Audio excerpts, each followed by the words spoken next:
As the hours wore on, they continued riding north, and Camille's mind grew numb, as did her bound hands and feet.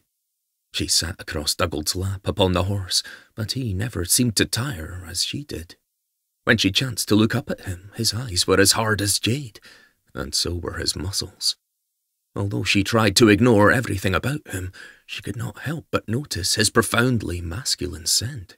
It teased at her woman's senses, maddening her, for she wanted to press her nose against his throat and inhale him, while at the same time she dreamed of smashing his nose again.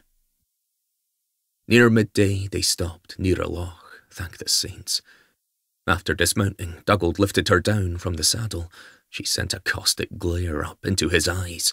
He might be as handsome as the devil, but he was also just as fiendish. How could he keep her bound and gagged so long? She glanced around, seeing only lonely, verdant countryside. No villages or cottages. "I'm going to cut the rope off your ankles," Dugald said. She would be thankful for that, at least. Her legs were cramping and stiff from lack of movement. She nodded. "Don't you dare kick me again," he warned. His nose looked a wee bit red where she'd kicked it earlier, but not swollen. Blast, it wasn't broken. Batting her lashes in full flirtation, she shook her head innocently. He narrowed his eyes. Indeed, his glare was fierce, but something in her refused to fear him. Her woman's instincts told her he had a good heart beneath all the bluster. He was not the least bit like any of the murderous fiends she'd had run-ins with in the past.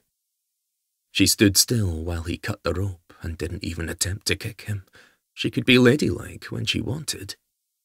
Glancing around, she wondered if she might make a run for it and hide from them. But where?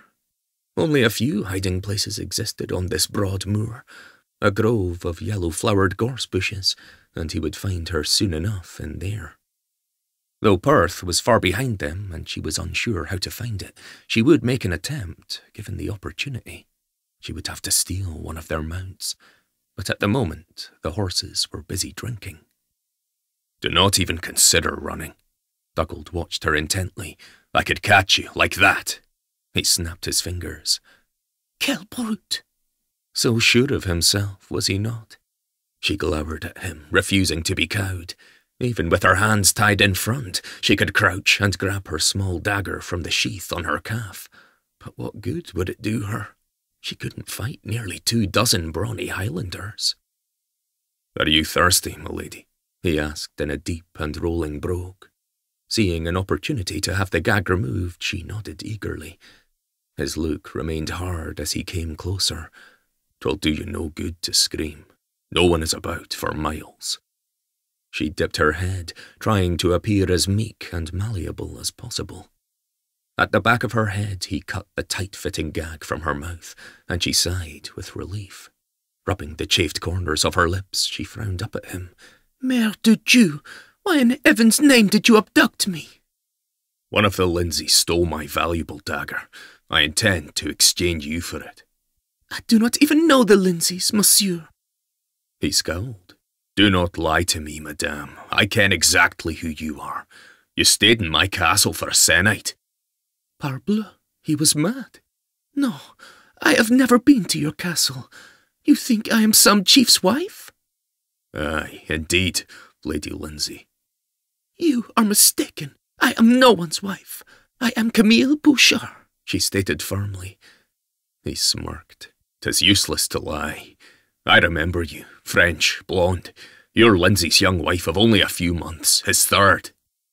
She held up her bound hands. "I have no wedding ring on beneath these gloves." "That means naught.